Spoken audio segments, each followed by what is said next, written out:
I'm Jeff Breneman with A Forever Recovery. We're here today with Jimmy King, man. How you doing? Thank you for having me. Yeah, thank you. Well, thank you.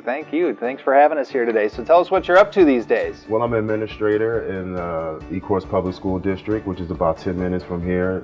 It's considered downriver / Southwest Detroit. Okay. I'm also the head basketball coach at Ecorse High School. All right. Well, we're here today to talk a little bit about drug addiction and how that's having an impact on society, and I think you'd have probably a pretty good idea of how it's impacting, especially in the schools and kids these days. Yeah, absolutely. One of the things we were talking about earlier is the opiate addiction, and the problems that that's having in society. It used to be that heroin was a street thing, and now heroin's becoming in every neighborhood. It's everywhere because people are getting prescribed opiates for a knee problem, a back problem. It's a legal prescription, and unfortunately they get addicted, and it's become a real problem. We were talking about just in the state of Michigan alone, 700 million opiates were prescribed in 2014. That's incredible. It's unbelievable. That's 70 pills for every man, woman, and child. So you know that these pills are probably getting into the schools, right? Yeah, absolutely. And you speak of opiates. I grew up in Plano, Texas. Heroin, from the mid-90s to even current, Plano is considered the heroin capital of the world. Wow. There were 1 to 2 high school kids that were losing their lives every weekend. Wow. Unfortunately, they're taking these drugs, and it's causing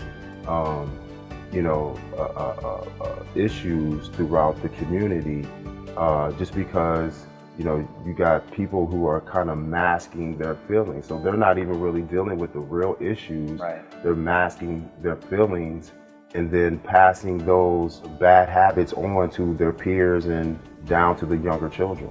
Yeah. No, it's a real problem. I mean, so what do you think in a community or even in society and in general we should be doing to try to solve this issue? It's drug overdoses has now become the second largest killer in the United States.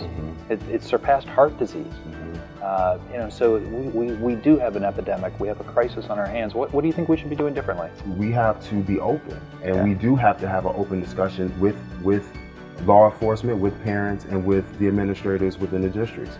If we could everyone get on the same page and not just talk about it, like we could have as many rallies if we want, but truly implement a plan or a system, we can set up some kind of support so that people who don't want to use those drugs or don't want to get caught up in that lifestyle can have a safe haven and can actually learn and start to get away from that lifestyle.